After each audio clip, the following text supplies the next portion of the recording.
नमस्कार स्टूडेंट्स। आज हम आपके सामने शुरू करेंगे हमारा ब्रायोफाइट का पहला मेंबर है रिक्सिया।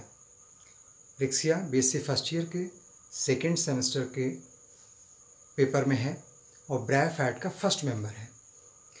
ब्रायोफाइट में ये कहें तो ये सबसे सिंपल भी है, इसलिए इसकी स्टडी सबसे पहले करते हैं। तो आइए देखते हैं रिक्सिया कैसा होता है देखने और क्या क्या। सबसे पहले हम बात कर लेते हैं उसके क्लासिफिकेशन की। किसी उसका मेंबर का जब भी हम कुछ पढ़ते हैं सबसे पहले उसका क्लासिफिकेशन देखते हैं। तो इसका क्लास है डिवीजन ब्रायोफाइटा, ब्रायोफाइटा का मेंबर है। क्लास है इसका हेपेटिकाप्सिडा, ऑर्डर है मार्केंशियस और फैमिली है रिक्सिएसी और जीनस है इसका रिक्सिया। ब्रायोफाइट में हम 4 मेंबर पढ़ेंगे, रिक्सिया, मार्केंसिया, एंथोसिरोस और पेलिया। इन चारों की कंपैरेटिव स्टडी, आपस में इनकी गैमेटोफाइट की स्टडी और स्पोरोफाइट की स्टडी, चारों में कौन कौन सी चीज़ें मिलती हैं, कौन कौन सी चीज़ें नहीं मिलती हैं, और ये मिलती हैं तो इनमें कौन कौन से डिफरेंसेस होते हैं, ये सारा हम इसमें पढ़ेंगे। तो अब हम बात करते हैं रिक्सिया की। ये तो हमने पढ़ लिया, क्लासिफिकेशन है इसका, यही 4 चीज़ें हमें क्लासिफिकेशन में लिखनी होती हैं। अब इसके बाद हम बात करते हैं कि रिक्सिया का व्यू दिखता कैसा है, वो बाहर से कैसा दिखता है और उसमें कौन कौन सी चीज़ें मिलती हैं। तो रिक्सिया का आपको पता है, मैंने जनरल कैरेक्टर्स में आपको बताया है कि रिक्सिया जो ब्रायोफाइट्स होते हैं बहुत छोटे प्लांट्स होते हैं, लोअर प्लांट्स होते हैं, और ये जो है किसी भी सतह से, चूँकि मॉइस्ट और शेडी प्लेसेस पर मिलते हैं, तो किसी भी सतह से ऐसे चिपके हुए पाए जाते हैं। तो ये जब चिपके हुए पाए जाते हैं, जिसकी वजह से क्या होता है कि इस पर 2 सतहों में बना होता है। ये डॉर्सी वेंट्रल होता है, इसको कहें तो ये लिखा रहता है डॉर्सी वेंट्रल। इसकी डॉर्सी वेंट्रल मीन्स कि इसमें 2 सतहें होती हैं, डॉर्सल एंड वेंट्रल साइड। जैसे हम लोग किसी की लीफ देखते हैं, पत्ती देखते हैं, तो ऊपर से किसी और तरह की दिखाई देती है, नीचे से इस तरह से दिखाई देती है। ऊपर से चिकनी होती है और नीचे से क्या होता है, उसमें थोड़ी सी उभार जैसे होते हैं। तो ऐसे ही इसमें होता है कि ये किसी सतह से जब चिपका होता है तो जो ऊपर से सतह दिखाई दे रही होती है वो हमारी डॉर्सल सतह कहलाती है, डॉर्सल सरफेस कहलाती है। और जिस सतह से चिपका हुआ होता है, जो नीचे की सतह होती है, वो वेंट्रल सरफेस कहलाती है। चूँकि कोई भी प्लांट, इनमें रिक्सिया, मार्केंशिया हम देखते हैं तो इनको सबसे पहले तो हम बाहर से ही देख के पहचानेंगे कि ये कौन सा लग रहा है। तो उसकी डॉर्सल सरफेस पर कुछ फीचर्स मिलते हैं। इसकी डॉर्सल सरफेस है, एक तो इसका थैलस थोड़ा सा छोटा होता है मार्केंशिया की अपेक्षा। दूसरा, इसके जो थैलस होता है ये जब चिपका हुआ होता है तो हम देखते हैं डॉर्सल सतह दिखाई देती है, उस पर बीच एक तो ऊपर की तरफ खांच बने हुए होते हैं जिन्हें हम एपिकल नॉच कहते हैं। ये ग्रोइंग पॉइंट होते हैं, यानी वृद्धि का क्षेत्र होते हैं।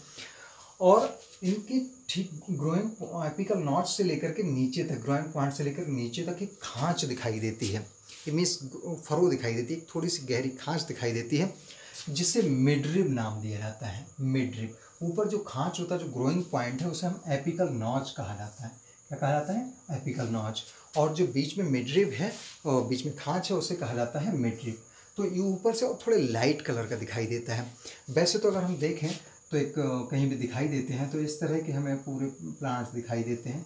ये पूरा सर्कल में होते हैं, ऐसे करके यहाँ है, दूसरा ऐसे ऐसे करके यहाँ है, ऐसे ऐसे ऐसे करके, ऐसे ऐसे ऐसे करके, ये पूरा सर्कल में होते हैं। ये दूसरा प्लांट आ गया इस तरह से, और इस तरह से पूरे सर्कल में बने हुए होते हैं, पूरा सर्कल होता है। इसमें हमने पूरी एक ब्रांच यहाँ तक की ऐसे ली हुई है जो डार्सल व्यू में दिखाई दे रही है, हमें बाहर से दिखाई दे रही है। अब बाहर से हमें 2 चीज़ें दिखाई दे रही हैं, एक एपिकल नॉच है, दूसरा मिडरिब है। इससे ज़्यादा हमें बाहर से इसमें कुछ ज़्यादा दिखाई नहीं देता है। अब हम बात करें इसकी कि इसमें वेंट्रल सरफेस कैसी होती है। तो इसकी अगर यही को हम देख लें तो वेंट्रल सरफेस अगर पलट के देखें, या इसी को हम ऐसे देख लें,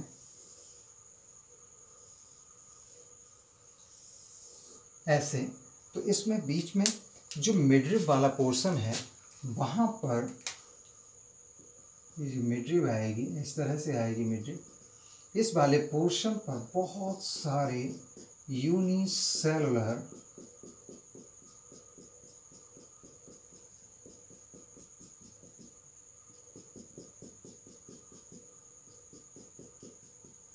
यूनिसेलुलर हेयर लाइक स्ट्रक्चर्स निकले रहते हैं जिन्हें राइजोइड्स कहा जाता है, जिन्हें राइजोइड्स कहा जाता है। बहुत सारे यूनिसेलुलर हेयर्स निकले रहते हैं। ये देखने में, दूर से देखने में हमें रूट्स जैसे दिखाई देते हैं, ऐसा लगता है कि जैसे रूट्स लगी हैं, लेकिन ये रूट्स ना होकर के क्या होते हैं, राइजोइड्स होते हैं, जो ठीक वैसा ही काम करते हैं जैसे रूट्स काम करती है। रूट का काम भी होता है फिक्सेशन, कि किसी भी प्लांट को उस जगह पर, पर्टिकुलर प्लेस पर उसको स्थिर रखना। दूसरा absorption of water and minerals, कि वाटर और मिनरल्स को एब्जॉर्ब करना, यही इनका काम है। ये इस थैलस को किसी भी सतह से चिपकाने का काम करते हैं, चिपकाए रहते हैं।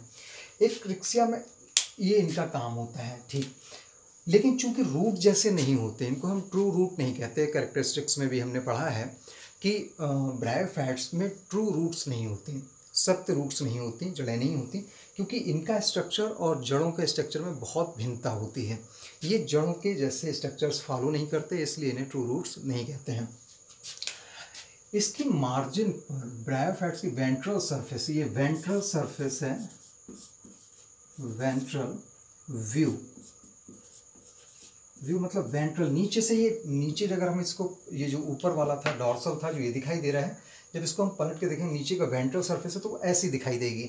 इसके साथ साथ यहाँ पर जो मार्जिन्स हैं उन किनारों पर कुछ पर्पल कलर के कुछ स्ट्रक्चर्स, थोड़े से हार्ड स्ट्रक्चर्स दिखाई देते हैं, कुछ इस तरह से इस पर लगे रहते हैं। मार्जिन्स पर कुछ हार्ड स्ट्रक्चर्स लगे रहते हैं,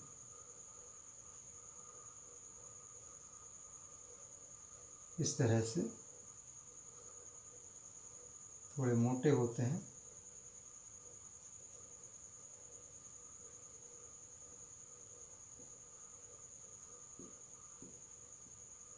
इस तरह से इनको स्केल कहा जाता है।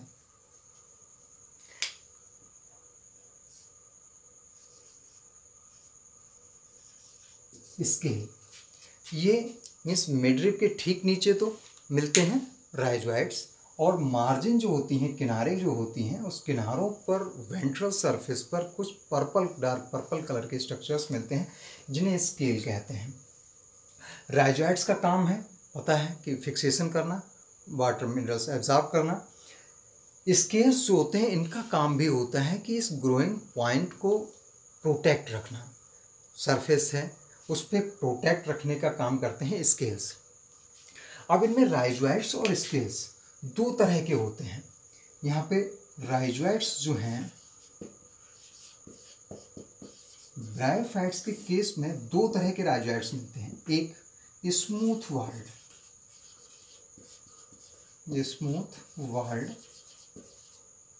राइजोइड्स, और दूसरे होते हैं ट्यूबरकुलेटेड राइजोइड्स।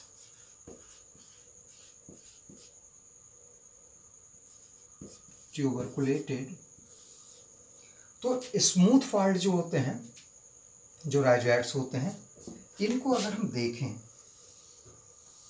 तो इनकी जो ल्यूमेन होती है वो पूरी ऐसे होती है, पतली नली जैसे होते हैं, और इनकी इंटरनल सरफेस वो स्मूथ होती है, कहीं भी किसी भी तरह का कोई उभार निकला हुआ नहीं होता है, स्मूथ होती है, जो इस तरह के दिखाई दे रहे हैं। दूसरे आते हैं ट्यूबरकुलेटेड। जब दोनों बनेंगे तो आपको समझ में आएगा। ये कोई राइजोइड है, इसका अगर हम सेक्शन देखें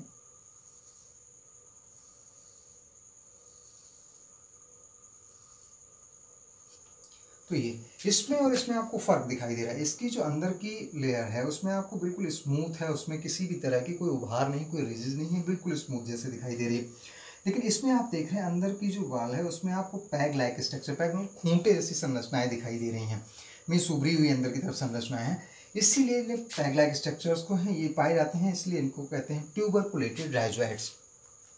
रिक्सिया के केस में दोनों तरह के राइजोइड्स मिलते हैं, smooth walled rhizoids and tuberculated rhizoids. दोनों तरह के राइजोइड्स इसमें देखने को मिलते हैं, जो यहाँ पर मिलते हैं। जब सेक्शन काटते हैं तो ये इनका डायग्राम्स हमें दिखाई देता है।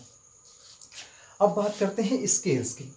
तो जो स्केल्स होते हैं, स्केल्स भी रिक्सिया में वैसे तो ब्रायोफाइट्स में दो तरह के स्केल्स देखने को मिलते हैं, लेकिन रिक्सिया के केस में जो स्केल दिखाई देता है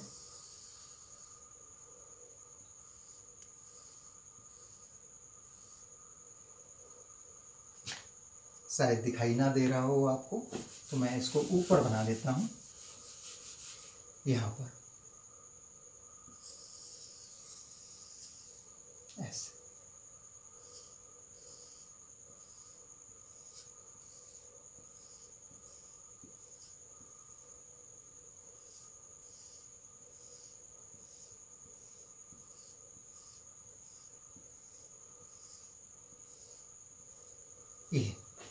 ये पूरा है, हार्ड है, बट इसमें कहीं भी पूरा स्मूथ है।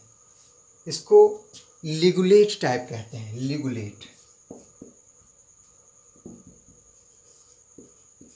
लिगुलेट इसके ये रिक्सिया में मिलते हैं।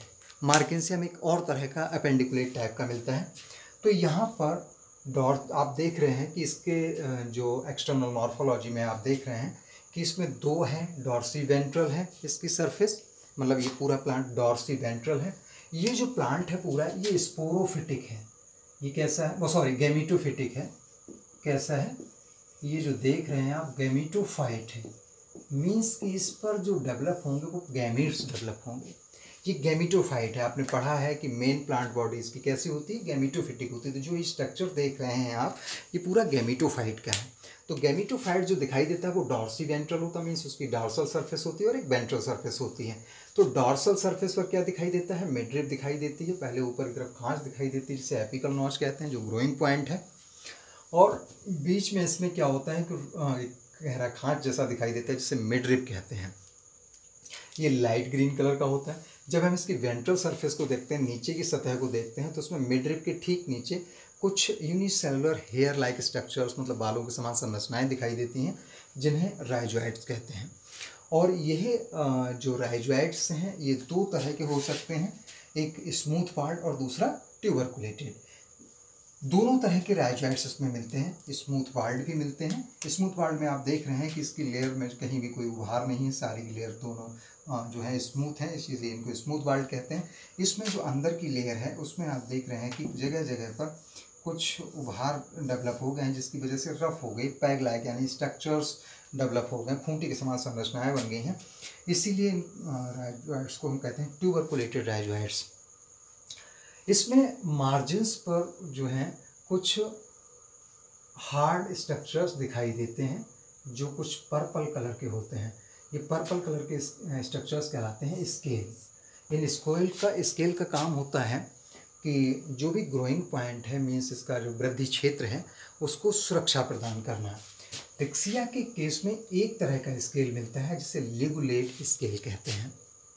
स्टूडेंट्स, आप लोगों के सिलेबस में ये सारी चीज़ें हैं, तो आप लोग इसके साथ साथ जो भी आप देख रहे हैं वीडियो, उसके साथ साथ इसी डायग्राम्स को बना करके इन्हीं चीज़ों को आप अपने लिख करके नोट्स ज़रूर बनाया करो, क्योंकि नोट्स आपकी एक धरोहर होते हैं जिन्हें आप कभी भी देख करके याद कर सकते हो। चूँकि मैंने आपको अभी लिखाया नहीं है, चाहूँ तो मैं आपको लिखा भी सकता हूँ। आगे की वीडियो में कोशिश करूँगा कि मैं आपको एक नोट्स के रूप में एक लिखा दूँ। वो आपको डायग्राम और उसको लिखना है। वैसे लिखने में भी कुछ नहीं है, जो आपने बनाया है इसी के बारे में आपको लिखना है, जो मैंने बताया है। जो दिखता जाता है वही को आप लिखते जाते हैं। बस ये है कि वो समझ में आ जाना चाहिए, और समझने के लिए ज़रूरी है कि आप डायग्राम बनाएं और डायग्राम के बाद आप उसको पढ़ें, समझें। अगर फिर भी आपको समझ में नहीं आता तो कमेंट सेक्शन में आप बता दीजिएगा, मैं एक बार फिर से इस चीज़ को आपको बता दूंगा। लेकिन चूँकि समझ में आना आपको बहुत ज़रूरी है। अगर आपको समझ में नहीं आता है, नहीं आया है, तो आप वीडियो को कई बार देखें, इसके आपको फिर से समझ में आ। फिर भी अगर आपको प्रॉब्लम होती है तो आप मुझे कमेंट सेक्शन में बता दें, मैं आपको पुनः इसको बता दूंगा। तो अगले अब आज तक यही हैं, यहीं तक हम लोग पढ़ते हैं। इसके बाद क्योंकि बहुत ज़्यादा पढ़ने में वीडियो बहुत लंबी हो जाएगी, आपको भी बोरिंग लगने लगेगी। ये इसका एक्सटर्नल मॉर्फोलॉजी था, यानी बाहर से देखने पर ये कैसा दिखाई देता है। हम लोग अगली वीडियो में चलेंगे इसकी इंटरनल एनाटॉमी में, कि ये अंदर से देखने पर कैसा दिखाई देता है। अगर हम इसका सेक्शन